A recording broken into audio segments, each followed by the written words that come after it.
मेरा प्रश्न कांग्रेस पार्टी से है कि प्रधानमंत्री का कब्र खोदने के बाद आपको नहीं लगता है कि चाइना और पाकिस्तान आपका भी कब्र खोद देगा? मेरा खबर इनसे है। पिक्चर चालू करो बे। मेरा प्रश्न सुरेंद्र सर से है कि सर जैसे आप कह रहे हैं कि 2024 में आपकी सरकार आएगी, पर मतलब आपकी नेताओं में आपका जो प्रमुख नेता है राहुल गांधी जी, उनके भाषण में वो मैच्योरिटी नजर नहीं आती जो अन्य नरेंद्र मोदी जी में आती है। ठीक है, तो वो मैच्योरिटी का प्रॉब्लम। मेरा प्रश्न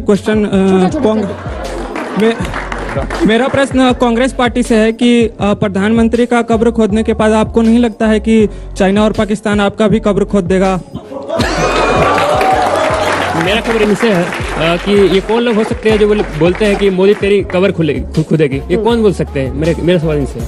मतलब आपको लग रहा है कि ऐसा कौन बोल सकता है? कौन बोल सकता है ऐसा कौन बोल सकता है कि मोदी तेरी कब्र खुलेगी? मतलब आपको लग रहा है ये गलत है? ये गलत है, बिल्कुल गलत है, सरासर गलत है, ऐसा बोलना ही नहीं चाहिए। उनको देख के बोलिए। हाँ, नहीं इनको नहीं, उनको। हाँ, तो मेरा सवाल आप ही से है, सुरेंद्र जी से है। आप इधर देख रहे हैं। हाँ। ऐसा कौन बोल सकता है कि मोदी तेरी कब्र खुदेगी? ऐसा तो हो ही नहीं सकता। ऐसा कौन बोल सकता है? कौन बोल सकता है? भाव को समझिए। नहीं, वो कह रहे हैं कि नहीं अंजना जी वो कह रहे हैं किसी की हैसियत नहीं है जो नरेंद्र मोदी की कब्र खोद दे। बिल्कुल सर, आप ऐसी किसी की हैसियत ही नहीं जो नरेंद्र मोदी। सर आपके गलत टिप्पणी करने से क्या लगता है आपकी सरकार आ जाएगी कि कुछ बड़ा करना होगा? ठीक है, आइए जल्दी फटाफट तेजी से। जैसा आपने बोला कि भस्म हो या कब्र खुदे, मतलब तो एक ही है, तो शब्दों का खेल खेलना क्यों है?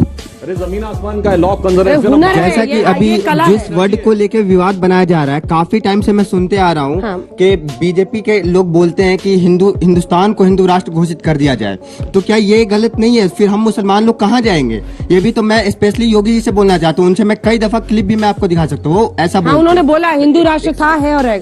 मैं माइक पे पकड़ूं आराम से। जैसे कि बीजेपी पे हमेशा एलिगेशन लगाया जाता है कि ये लोग विकास पर बात नहीं करते, तो सर आप लोग क्यों बात नहीं करते? क्यों आप लोग 370 और राम मंदिर को ही लेकर सिर्फ बात करते हैं? क्यों आप विकास को लेकर बात नहीं करते हैं?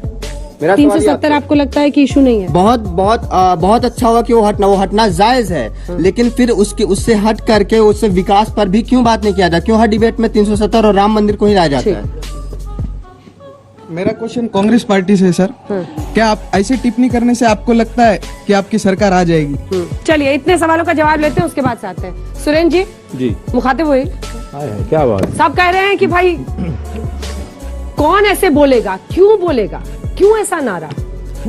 और ऐसा नारा आप कह रहे से साउथ इंडिया वाले, मतलब आचार्य जी, अंजना जी, इस तरह का नारा साउथ इंडिया वाले कहाँ से मतलब जानेंगे? अंजना जी अब मैं सवाल पूछ रही है, आचार्य जी वाला उनसे जवाब मांग रही हैं? नहीं, हम आपसे सारी चीजें, आचार्य जी का भी जवाब देता हूँ, कोई दिक्कत वाली बात। आचार्य जी हमारे राजगुरु हैं।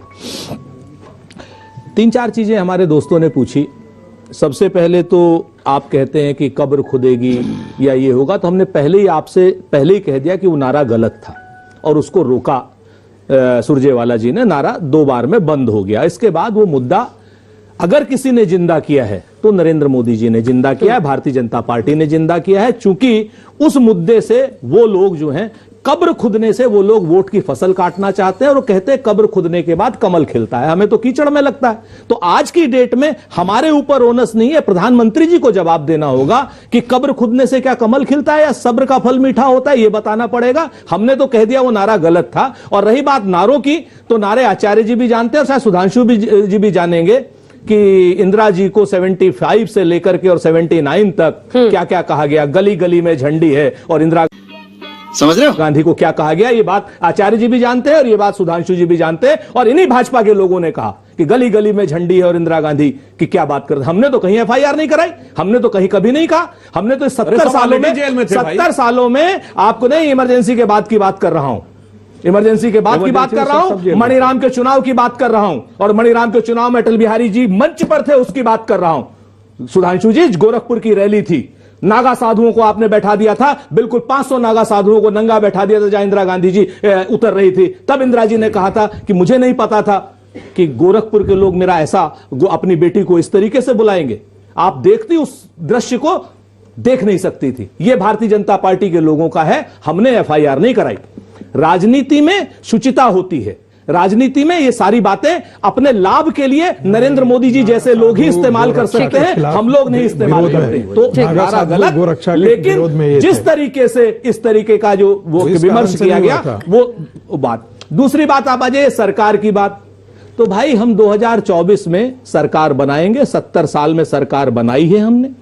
आप यकीन करिए भाखड़ा नंगल डैम भी हम ही ने बनाया, बैंकों का नेशनलाइजेशन हम ही ने किया, जितने पीएसयूज भारतीय जनता पार्टी ने बेचे हैं पूरे देश में उस सारे के सारे हमारे बनाए हुए, आईआईटीज हमारे बनाए हुए, आईएम्स हमारे बनाए हुए, एक पाकिस्तान के 2 पाकिस्तान हमने किए, सिक्किम को हम हिंदुस्तान में लाए, गोवा को हम हिंदुस्तान में लाए। आप इस चीज को देखेंगे, मनरेगा हमने दिया, राइट टू इंफॉर्मेशन हमने दिया, राइट टू फूड हमने दिया, राइट टू एजुकेशन हमने दिया। हम लोगों ने काम किए हैं और ये लोग मात्र नारों की बात करते हैं। तो ये बताइए ना, ये बताइए जनता को।